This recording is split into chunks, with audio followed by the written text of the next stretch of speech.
सहनो भुनक्तु सह वीर्यं करवावहै तेजस्विनावधीतमस्तु मा विद्विषावहै। ॐ शान्तिः शान्तिः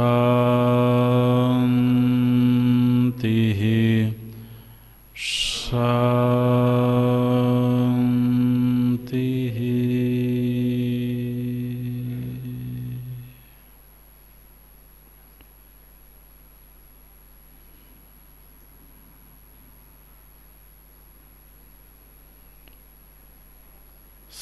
सदाशिवसमारम्भां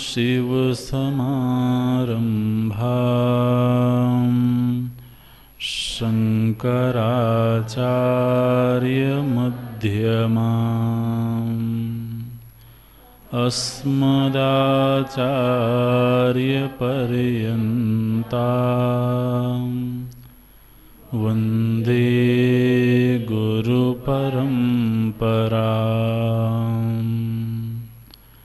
शङ्करं शङ्कराचार्यं केशवं बादरायणं सूत्रभाष्यकृतो वन्द्ये भगवन्तौ पुनः पुनः भगवन्तो पुनः पुनः।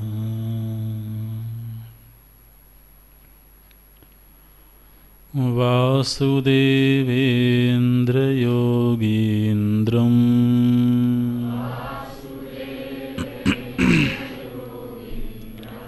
नत्वा ज्ञानप्रदं गुरुम्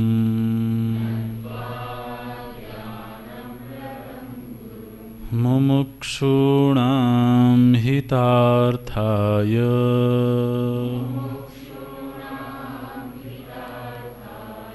तत्त्वबोधोऽभिधीयते।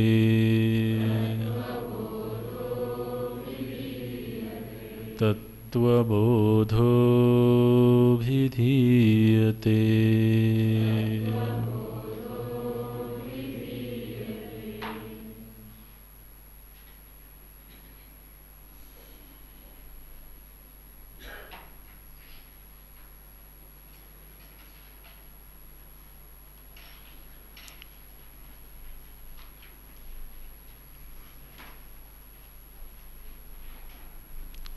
एवं च वेदान्तवाक्यैः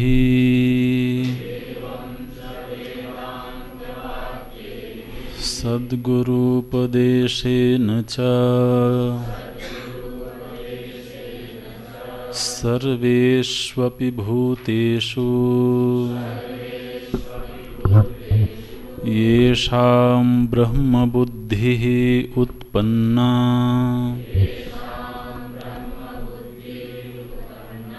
ते जीवन्मुक्ताः इत्यर्थः। यथा देहोऽहं पुरुषोऽहं ब्राह्मणोऽहं शूद्रोऽहम् अस्मि इति दृढनिश्चयः तथा नाहं ब्राह्मणः न शूद्रः न पुरुषः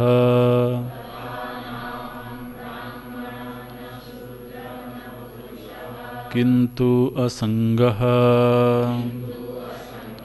सच्चिदानन्दस्वरूपः प्रकाशरूपः सर्वान्तर्यामी चिदाकाशरूपः अस्मि इति दृढनिश्चयरूपः अपरोक्षज्ञानवान् जीवन्मुक्तः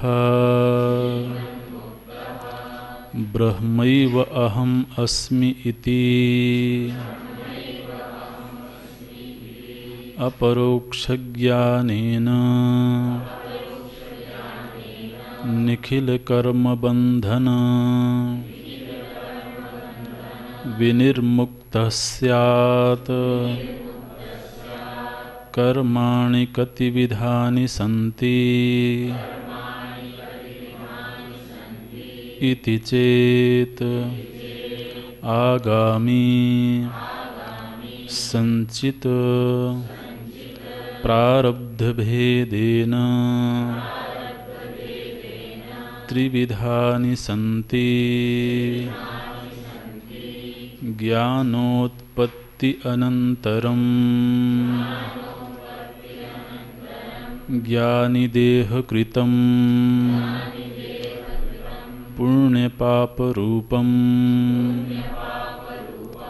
कर्म यद् अस्ति तद् आगामी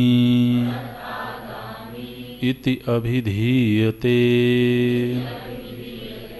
संचितं कर्म किम्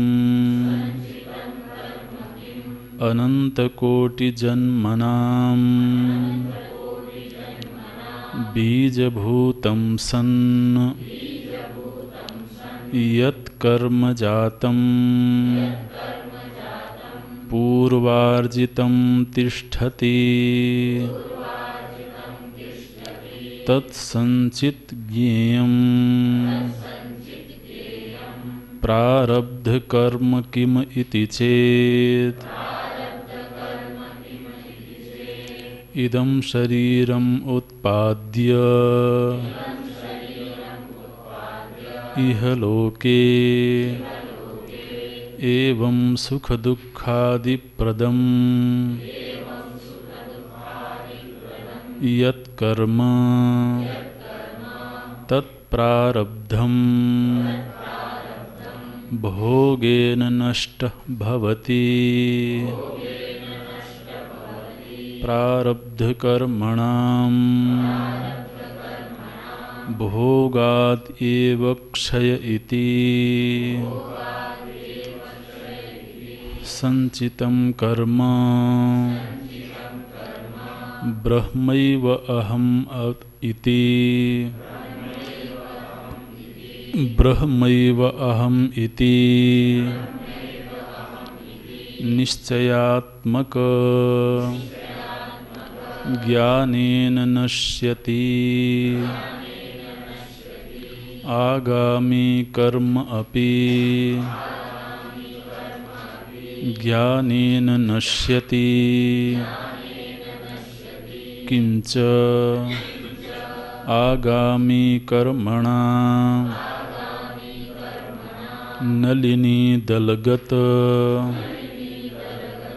जलवत ज्ञानिनां संबंधो नास्ति। ज्ञानिनां संबंधो नास्ति।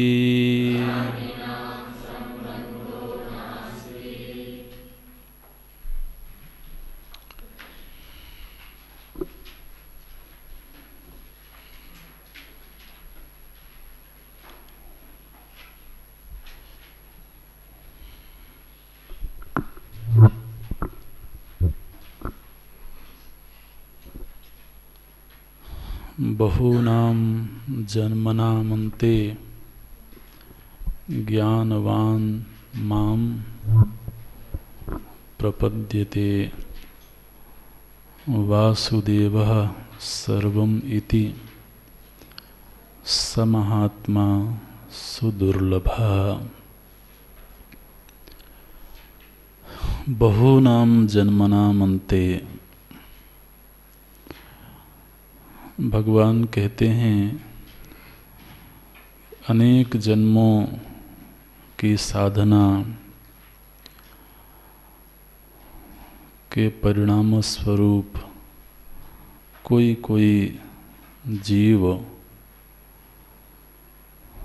ब्रह्मत्व को उपलब्ध होता है,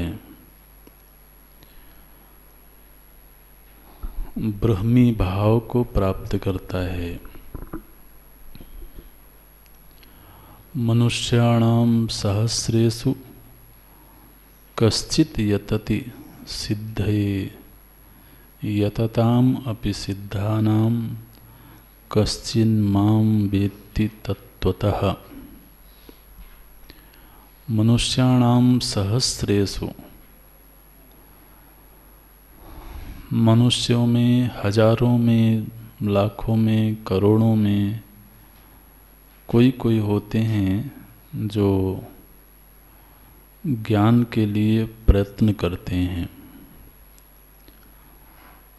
और उन पर प्रयत्न करने वालों में कोई होते हैं जो उस स्थिति को प्राप्त करते हैं। जो प्राप्त करते हैं वो कैसे होते हैं, क्या साधन है उस स्थिति को प्राप्त करने का। तो भगवान भाष्यकार कहते हैं, येषाम ब्रह्म बुद्धि उत्पन्ना, जिनके हृदय में, जिनके अंतःकरण में ये ब्रह्म बुद्धि उत्पन्न हो गई, ते एव जीवन मुक्ताः।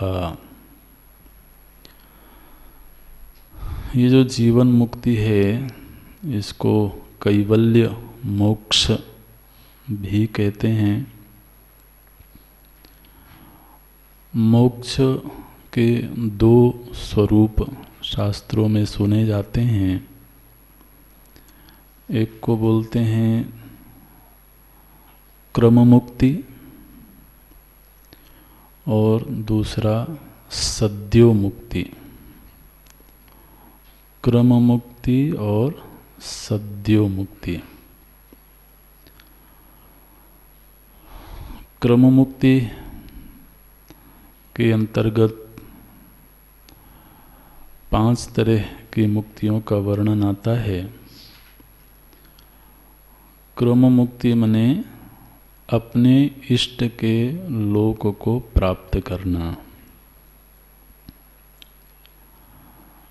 जिनके जो इष्ट हैं, आराध्य हैं, उनका अपना एक लोक है, उस लोक को प्राप्त करना,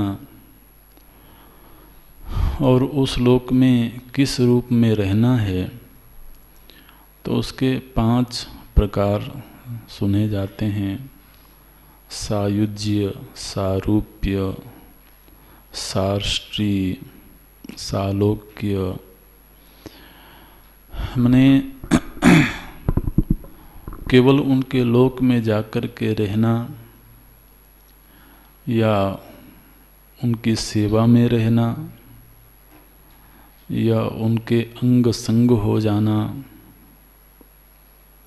उनके जैसी सामर्थ्य प्राप्त कर लेना, ये सब क्रम मुक्ति के अंतर्गत हैं। यदि हमारे आराध्य भगवान कृष्ण हैं तो उनका धाम है गोलोक धाम। उस धाम को प्राप्त करना, ऐसा कहा गया कि वो नित्य धाम है, शुद्ध सत्व प्रधान धाम है वो। तो उस धाम में वास करना, फिर उन्हीं के अनुग्रह से, उन्हीं के उपदेश से वहाँ पर कैवल्य मुक्ति को प्राप्त करना। दूसरा, यहीं इसी देह में रहते हुए,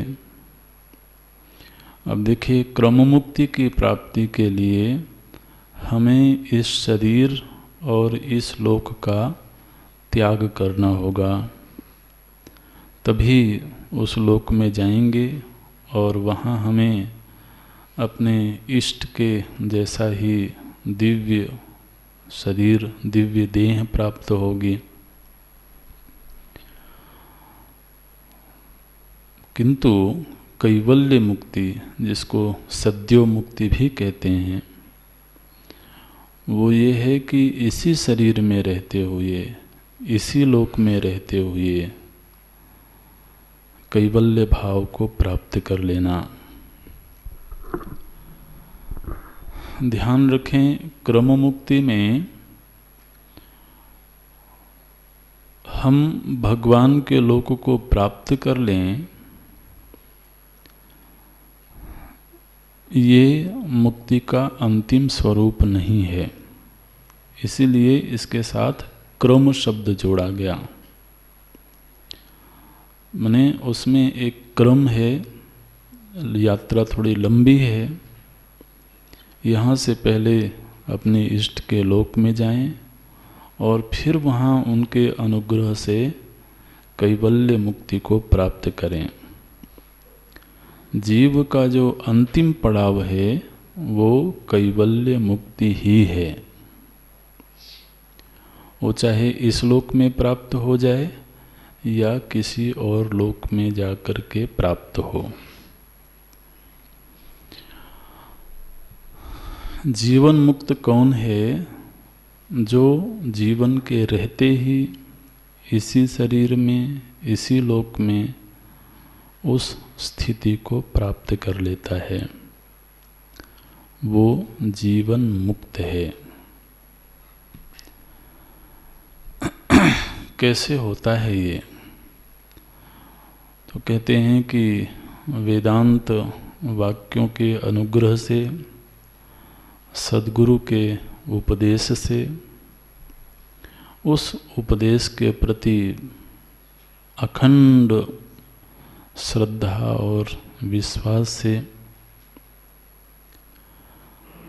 एक बुद्धि की प्राप्ति होती है, एक ज्ञान प्राप्त होता है, एक प्रमा प्राप्त होती है। वही प्रमा कैवल्य मुक्ति का मुख्य साधन है। कैवल्य मुक्ति में जो साक्षात साधन है वो ये प्रमा है।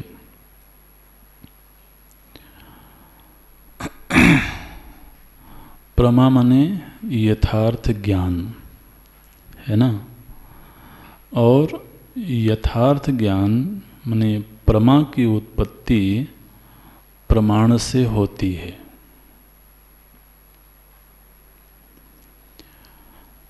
तो ये जो श्रवण काल होता है, जिस समय हम सद्गुरु के श्रीमुख से वेदांत का श्रवण करते हैं, वेदांत वाक्यों का श्रवण करते हैं, वो श्रवण काल को प्रमाण व्यापार काल बोलते हैं। उस प्रमाण व्यापार काल में शिष्य के हृदय में 100% श्रद्धा होनी चाहिए। भगवान ने कहा, श्रद्धावान लभते ज्ञानम। भगवान को कहना चाहिए था बुद्धिमान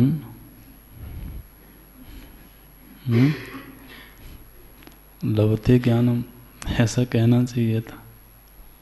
ज्ञान तो बुद्धि में उत्पन्न होता है, लेकिन अब श्रद्धा होगी तो बुद्धि तो होगी ही। श्रद्धा और कहाँ रहेगी? बुद्धि में ही रहेगी। लेकिन केवल बुद्धिमान होने से तो बात बनती नहीं है। इसलिए बहुत तरीके से भगवान कहते हैं श्रद्धावान लभते ज्ञानम। तो उसके हृदय में प्रमाण व्यापार काल में ही, जिस समय प्रमाण व्यापार हो रहा हो, जिस समय श्रवण हो रहा हो, उस श्रवण काल में ही उसके हृदय में इस प्रमा का जन्म होता है। ये वेदांत में जब साधन प्रक्रिया पर चिंतन होता है तो सभी आचार्यों का स्पष्ट निर्णय है कि प्रमा की उत्पत्ति श्रवण काल में ही होती है, ध्यान में नहीं।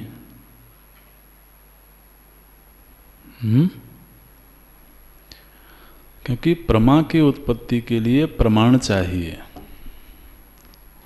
और प्रमाण की उपलब्धि श्रवण काल में होती है।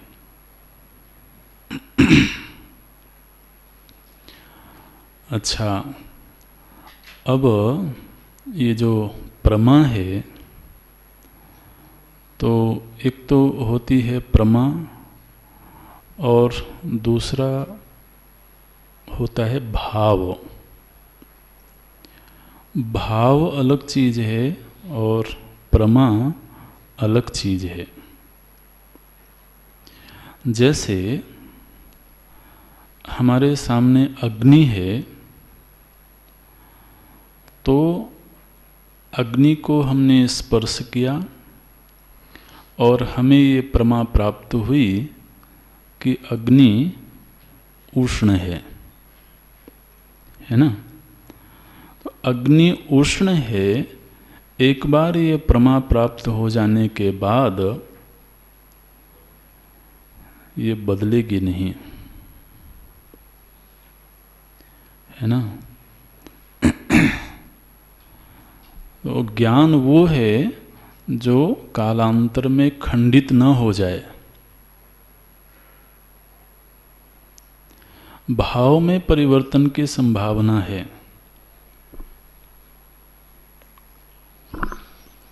तो अग्नि को जब हम देखते हैं तो अग्नि उष्ण है, ये जो हमारे अंदर ज्ञान है, ये तो ज्ञान है, प्रमा है। किंतु अग्नि देवता है, ये भाव है ना? हमको बताया गया कि अग्नि कोई स्थूल वस्तु नहीं है, बल्कि ये देवता हैं, देवता का विग्रह है। तो अग्नि देवता है, ये बात कभी हम भूल भी सकते हैं, है ना? और देवता हैं तो किस तरह के देवता हैं, ये सब अलग अलग हो सकता है। तो लेकिन अग्नि उष्ण है, एक बार प्रमाण व्यापार हुआ। प्रमाण व्यापार कैसे हुआ? स्पर्श से। इसलिए छोटा सा बालक, शिशु जब अग्नि की ओर दौड़ता रहता है तो उसको नहीं मालूम है कि अग्नि उष्ण है, माता बचाती है उसको। तो माता को एक बार प्रमाण व्यापार करवा देना चाहिए।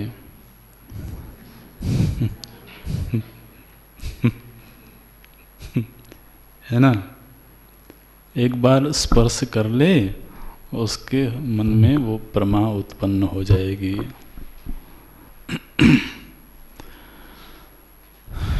ठीक ऐसे ही इस जगत के विषय में, अहम के विषय में एक प्रमा चाहिए।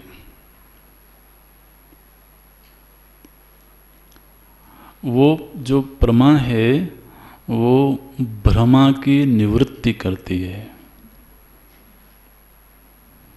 अभी अहम के विषय में जो मान्यता है वो एक भ्रम है। ये जो यहाँ पर कहा गया ना, देहो हम, पुरुषो हम, ब्राह्मणो हम, शूद्रो हम, ये सब क्या है?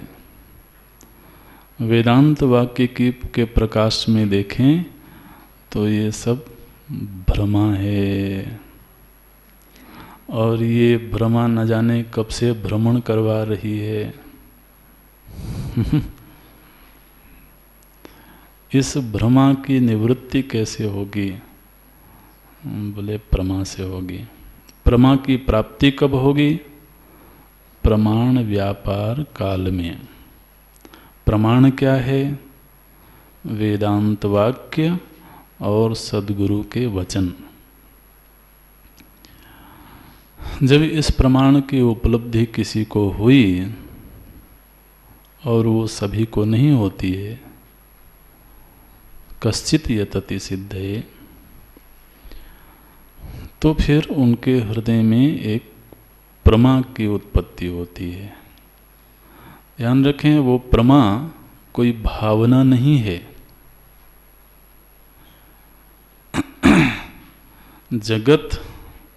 जगत नहीं बल्कि परमात्मा है।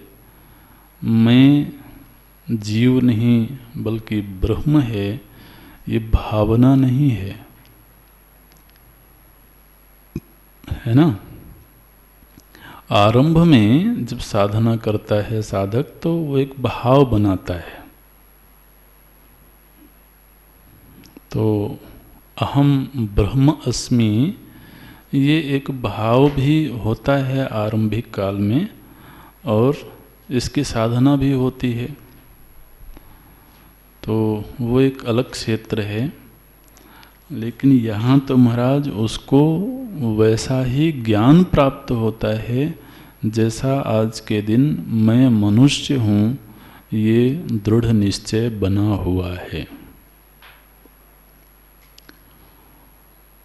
ना हम जीवः, मैं जीव नहीं हूँ। ना हम मनुष्यः, मैं मनुष्य नहीं हूँ। ना हम ब्राह्मणः न शूद्रः न पुरुषः।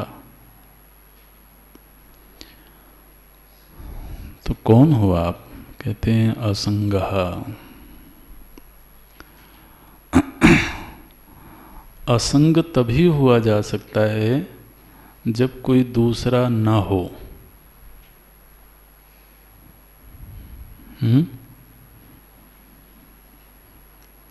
ये सब बड़े गंभीर शब्द हैं, बड़े अर्थ गांभीर्य है इनमें, लेकिन ये धीरे धीरे समझ में आएंगे।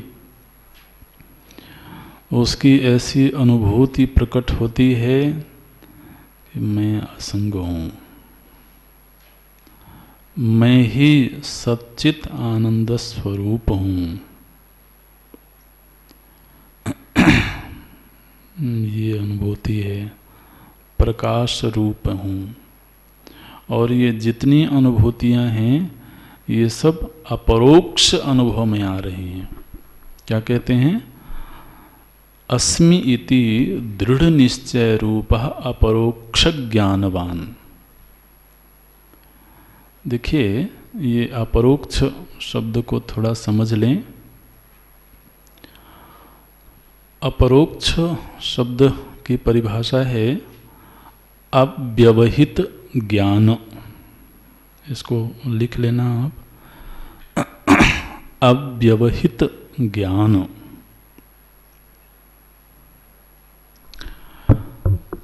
एक तो होता है प्रत्यक्ष। प्रत्यक्ष माने जो इंद्रियों के सामने है। अक्षम अक्षम प्रति प्रत्यक्षम, जो इंद्रिय के सामने है। और केवल नेत्र इंद्रिय नहीं, अक्ष का अर्थ इंद्रिय होता है। प्रायः समाज में अक्ष का अर्थ केवल नेत्र लेते हैं, लेकिन उसका मुख्य अर्थ है इंद्रिय। तो जो भी इंद्रिय के सामने है, इंद्रिय के समीप है, वो प्रत्यक्ष है। जैसे अभी शब्द हो रहा है, ध्वनि हो रही है, तो ये ध्वनि कर्ण प्रत्यक्ष है, कर्ण के सन्मुख है ना। तो इंद्रिय प्रत्यक्ष, इंद्रिय सन्मुख प्रत्यक्ष है। फिर एक दूसरा होता है परोक्ष। अक्षयहि परः, जो इंद्रियों से बहुत दूर है, जहाँ इंद्रिय की पहुँच नहीं है। तो जैसे स्वर्ग आदि लोक हैं तो वो हमारी इंद्रिय के पहुंच से दूर हैं। तो देखिए, अनुभव के दो धरातल हैं या विषय दो तरह के हैं। एक तो कुछ प्रत्यक्ष हैं और कुछ परोक्ष हैं, और तीसरा एक होता है अपरोक्ष। इसको समझें। हमारे अंदर अभी इस विचार का प्रवाह चल रहा है, मैं ऐसा सोच रहा हूँ, तो मैं जो सोच रहा हूँ वो मुझे मालूम पड़ रहा है कि नहीं? अच्छा, वो जो विचार की धारा प्रवाहित हो रही है, क्या वो इंद्रिय प्रत्यक्ष है? नहीं है। क्या वो परोक्ष है?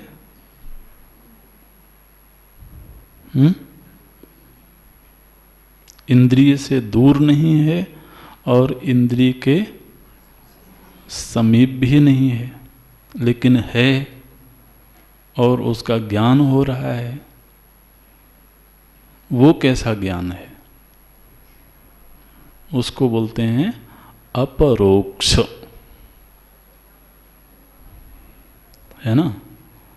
जो साक्षी के बिल्कुल सन्निकट है, साक्षी के अत्यंत सन्निकट है, और उसको जानने के लिए इंद्रिय के सहारे की जरूरत नहीं है। वो होता है अपरोक्ष।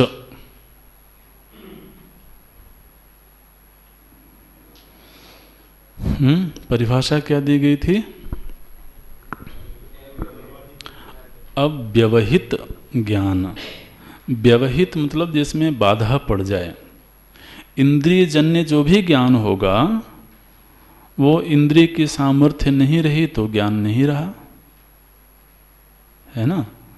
तो चाहे वो प्रत्यक्ष ज्ञान हो चाहे परोक्ष ज्ञान हो, उसमें व्यवधान की संभावना है। लेकिन जो अंतः प्रत्यक्ष ज्ञान है उसमें कोई व्यवधान नहीं है, वो सीधे इन साक्षी के सन्मुख है, इसलिए वो अव्यवहित है।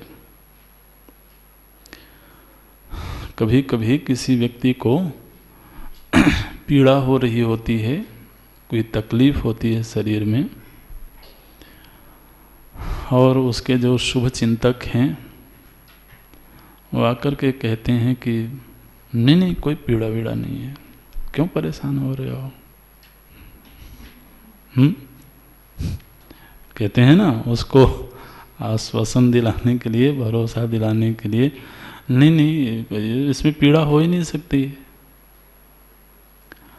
अब वो जिसको पीड़ा हो रही है उसको तो मालूम है कि पीड़ा हो रही है, तो कई बार वो अंदर ही अंदर जरा इरिटेट होता है कि कैसा व्यक्ति है, इसको मेरा दर्द समझ में नहीं आता है। लेकिन समस्या ये है कि उस दर्द को समझाए कैसे? ये जो हमारी निजी अनुभूतियां हैं, जो अंतः प्रत्यक्ष हैं, उनमें कोई व्यवधान नहीं है। तो अभी मैं मनुष्य हूँ, मैं पुरुष हूँ, मैं श्रोता हूँ, ये सब हृदयस्थ अनुभूति है। हृदय में, मन में ऐसा लगता है। ठीक इसी तरह से किसी दिन मैं ब्रह्म हूँ, ये प्रमा प्राप्त हो सकती है, होगी। कौन सा ब्रह्म?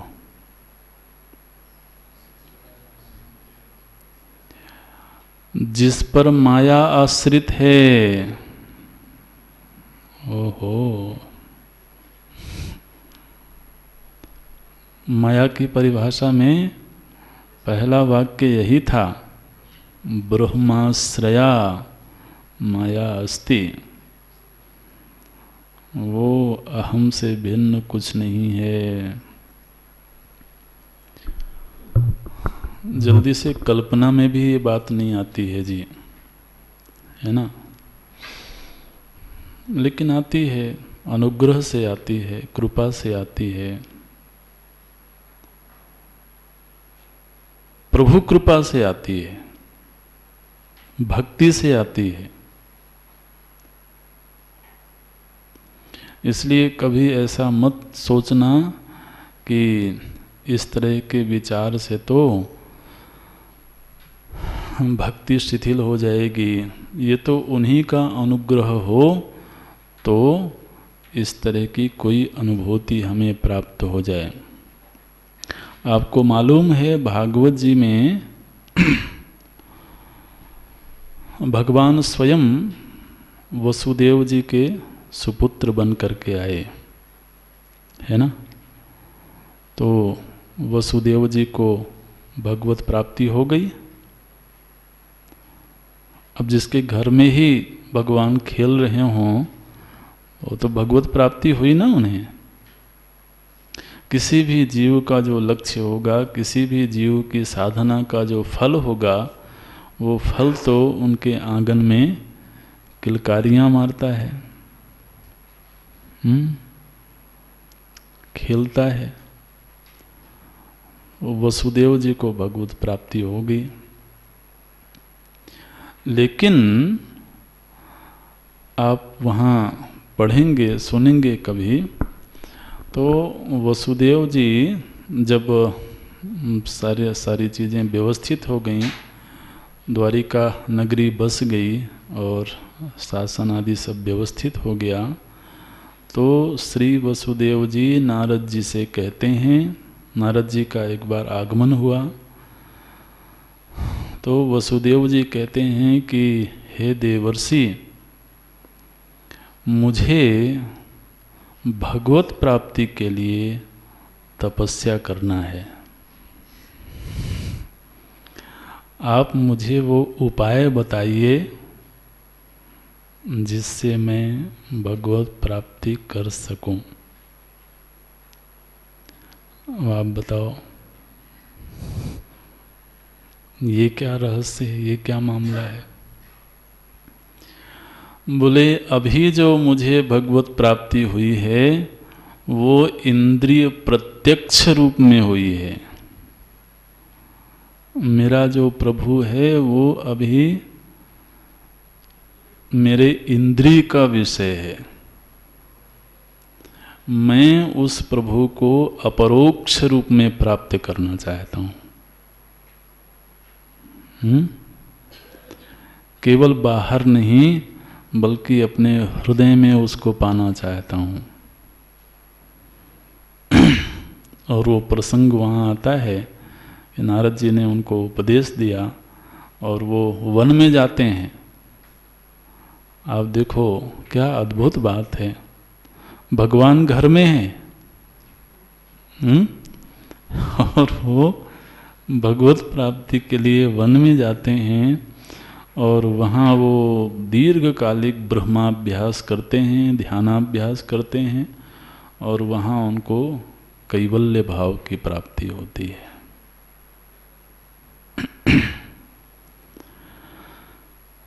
इंद्रिय के सन्मुख प्राप्त हुआ जो प्रभु है उसमें इंद्रिय की अपेक्षा है।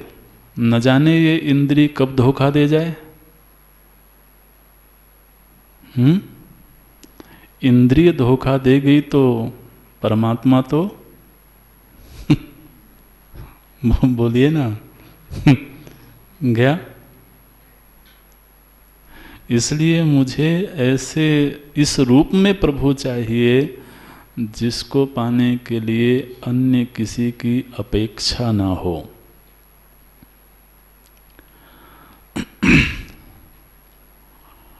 तो ये है महाराज। और वो उनके अनुग्रह, उनके कृपा, उनके वात्सल्य से ही प्राप्त होती है। माने वो स्वयं ही चाह लें कि अब तो मैं इसको इसके हृदय में ही उपलब्ध हो जाऊंगा। कितनी उपासना चाहिए, कितना समर्पण चाहिए। उस हृदय में या तो मैं रहे या मेरा प्रभु रहे, है ना। जब मैं था तब हरि नहीं, अब ब्रह्म बुद्धि उत्पन्ना, है ना। वैसे जोड़ करके देखना, नहीं तो बड़ा रूखा सा मालूम पड़ेगा। अब ब्रह्म बुद्धि उत्पन्ना माने अब उस बुद्धि में केवल ब्रह्म रह रहा है, उस बुद्धि में मेरा मालिक रहता है। तुम बोले मैं उसी में समा गया, मैं उससे जुदा नहीं रहा। ये तो तुम्हारी कृपा, तुम ही रघुनंदन, जान ही भगत भगति और चंदन, सोई जाने जेहि देव जनाई। वो स्वयं ही अनुग्रह करें और हृदय विहारी बन करके प्रकट हो जाएं, तो फिर क्या चाहिए। ये है ब्रह्म बुद्धि। अब उसको पाने के लिए किसी लोक में नहीं जाना है, किसी धाम में नहीं जाना है, बल्कि अपना हृदय ही उसका धाम हो गया। कैसा है वो? बोले वो सर्वांतर्यामी है। कैसा है वो? चिदाकाश रूपा। जब यहाँ पर ये शब्द आया कि इस रूप में मैं हूँ, मैं ऐसा अपने आप को अनुभव कर रहा हूँ, तो वहाँ पर विचलित होने की ज़रूरत नहीं है। माने जब मैं परमात्मा से एक रूप हो गया, तो फिर मैं के विषय में क्या कहा जाएगा? वही कहा जाएगा जो परमात्मा का स्वरूप है। ये तो जब तक हम जुदा हैं उससे, जब तक भिन्न हैं, तब तक मैं पुरुष हूँ, मैं स्त्री हूँ, मैं मनुष्य हूँ, ब्राह्मण क्षत्रिय हूँ, ये वृत्ति है। लेकिन जिस दिन मैं उसमें समा गया, उस दिन मैं की व्याख्या कैसे की जाएगी? यही कहना होगा ना, असंग सच्चिदानंद स्वरूप प्रकाश रूप सर्वांतर्यामी चिदाकाश रूप अहम अस्मि इति दृढ़ निश्चयः।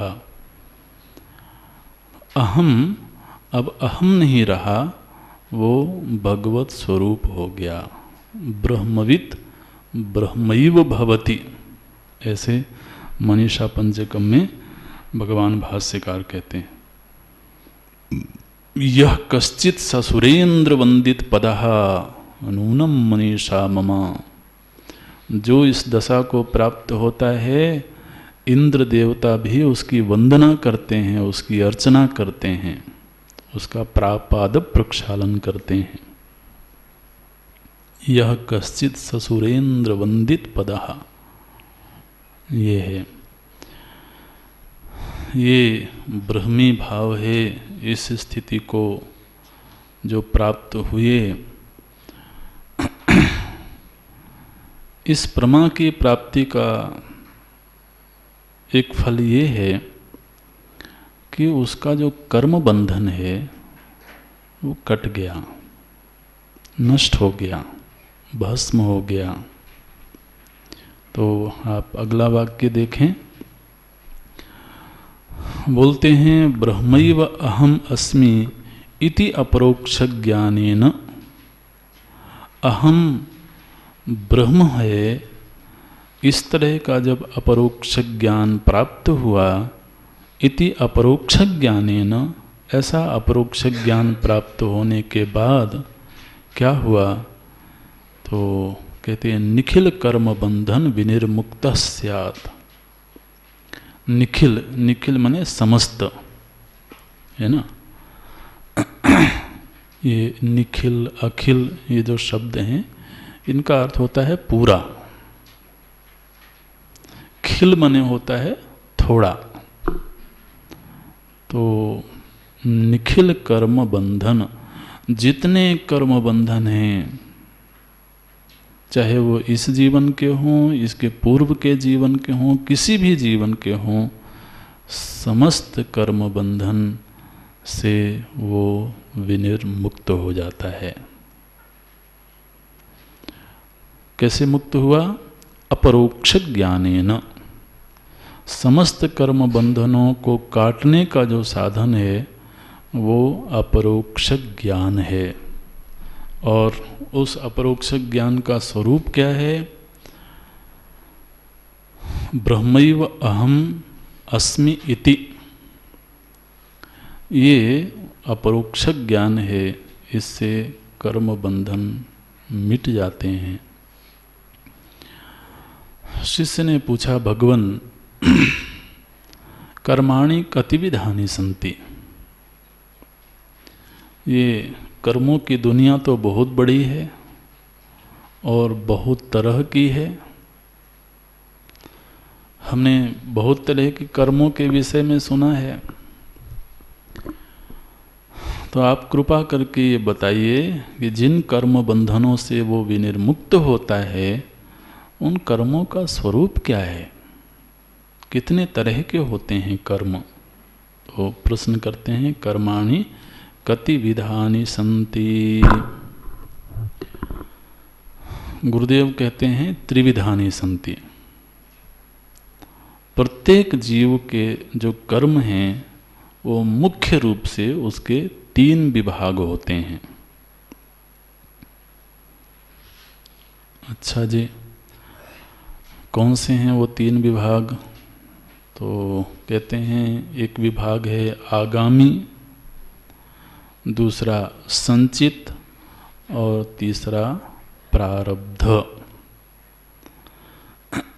ये प्रारब्ध का शब्द का प्रयोग तो प्रायः लोग करते ही रहते हैं, है ना। प्रारब्ध में लिखा था। उस प्रारब्ध के विषय में क्या सोचते हैं, क्या समझते हैं, ये कहना जरा मुश्किल है। ऐसा लगता है जैसे प्रारब्ध कोई रहस्यमयी वस्तु है, जिस पर हमारा कोई वश नहीं है, और वो प्रारब्ध पता नहीं कब आकर के सामने खड़ी हो जाए। अच्छा, प्रारब्ध की याद तभी आती है जब कुछ ऐसा घटे जो अपेक्षित ना हो, है ना। जब अपेक्षानुसार ही चीज़ें घट रही हों, प्रारब्ध की याद नहीं आती। तो मैं खड़ा रहता है, मैंने किया था इसलिए पाया है। अच्छा, और जब कुछ गड़बड़ होता है, पता नहीं प्रारब्ध में क्या लिखा हुआ है। अच्छा, और ख़ास तौर से इस प्रारब्ध को हथियार बनाया जाता है दूसरे के जीवन के लिए। अरे तुम्हारे प्रारब्ध में ऐसा था, भोग लो। तो ये बहुत तरह की चर्चाएं होती हैं। जरा देखें कैसे व्याख्या करते हैं भगवान भाष्यकार। आगामी संचित प्रारब्ध भेदेन त्रिविधानि सन्ति। 3 तरह के कर्म होते हैं। हम शब्दशः तो देखेंगे, लेकिन आप जरा एक बार समझ लें इसको। पहला तो है संचित। यहाँ पर आगामी से शुरू करते हैं, लेकिन समझने के लिए एक क्रम है उसका, वो समझ लें पहले। संचित मने होता है हमारी जीवन यात्रा जब से शुरू हुई होगी, है ना। अब जब से मतलब ये मत कहना कि 1980 से शुरू हुई थी, हैं, या 1990 से शुरू हुई थी। जब से मैंने अनंत कोटि जन्म, तो जब से ये जीवन यात्रा शुरू हुई होगी, तब से हमें जब जब मनुष्य शरीर मिला होगा, क्योंकि कर्म का अधिकार मनुष्य शरीर में ही है ना, तो यदि और अनेक जन्म दूसरी योनियों में हुए होंगे तो उनमें कर्म की बात तो नहीं होगी, वो भोग योनियां हैं। लेकिन जब जब हमें मनुष्य शरीर मिला होगा, इस समय और इसके पूर्व भी, तब तब जितने कर्म हुए होंगे उन सभी कर्मों का एक कोश बना, उसको बोलते हैं संचित।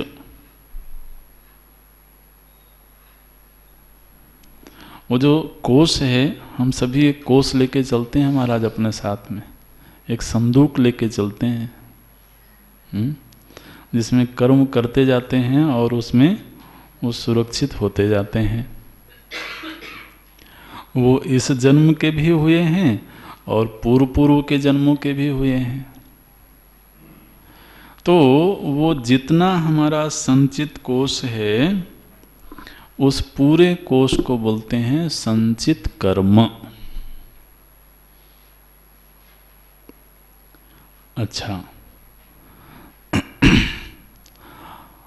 अब जो आज से पहले तक का हुआ है वो संचित कोश में चला गया, लेकिन जो वर्तमान में हो रहा है या आने वाले समय में होगा, उसको बोलते हैं आगामी कर्म। एक शब्द और दिया जाता है क्रियमाण, क्रियमाण कर्म। तो आज से पूर्व तक का जितना कर्म था वो संचित कर्म, और वर्तमान में जो हो रहा है और आने वाले समय में जो होगा वो आगामी कर्म। अच्छा, फिर एक तीसरा विभाग है प्रारब्ध। प्रारब्ध क्या है कि जो हमारा संचित वाला कोश है, इसको ध्यान देना जरा, जो हमारा पूर्व का संचित कोश है, उस कोश में से कुछ कर्म फलीभूत होने के लिए तैयार हो चुके हैं। आप बैंक की भाषा में कहते हैं ना, अब ये मैच्योर हो गया, अब इसका उपभोग किया जा सकता है। तो उस संचित कोश में से जितना हिस्सा मैच्योर हो चुका है, फलोन्मुखी हो चुका है, वो प्रारब्ध कहलाता है। ध्यान रखें, प्रारब्ध संचित कर्म का ही एक छोटा सा हिस्सा है। मानो कि अगर संचित कर्म 100 हैं तो 100 में से 10 अगर फल देने के लिए तैयार हो चुके हैं तो वो 10 कर्म प्रारब्ध कहलाएंगे। तो तैयार हो चुके हैं माने वो फल दे भी रहे हैं, है ना, ऐसे है। तो ये प्रत्येक जीव के जो कर्म हैं, इसके ये यही 3 विभाग हैं, मुख्य रूप से 3 विभाग ये हैं, संचित, आगामी और प्रारब्ध। संचित माने अनंत जन्म के जो वो कर्म संचित हुए हैं, एकत्र हुए हैं, वो उन्हीं एकत्रित कर्मों में से जो फलोन्मुखी हो चुके हैं, जो फल दे रहे हैं, वो प्रारब्ध, और जो वर्तमान में हो रहे हैं या आगे आने वाले समय में होंगे वो आगामी कर्म। इस तरह से तो ये कर्मों का विभाग है। भगवान भाष्यकार क्या कहते हैं, हम शब्दशः अगली कक्षा में देखेंगे। कहते हैं कि ये जो अपरोक्ष ज्ञान प्राप्त होता है जिस दिन साधक को, वो कोई महापुरुष होगा, साधारण व्यक्ति तो क्या होगा, उस दिन उसके ये तीनों तरह के कर्म नष्ट हो जाते हैं। माने संचित कोष भी गया, प्रारब्ध भी गया, और आगे आने वाले कर्म भी अब संचित कोष में संचित नहीं होंगे। तो ये वाक्य है जो इस प्रकरण का पहला ही वाक्य हम लोगों ने पढ़ा था। ब्रह्मैव अहम अस्मि इति अपरोक्ष ज्ञानेन निखिल कर्म बंधन विनिर्मुक्तः स्यात्। इस तरह की अपरोक्ष अनुभूति होने पर निखिल कर्म माने जो त्रिविध कर्म हैं वो उनसे विनिर्मुक्त हो जाता है। ये निर्णय है। अगली कक्षा में देखते हैं।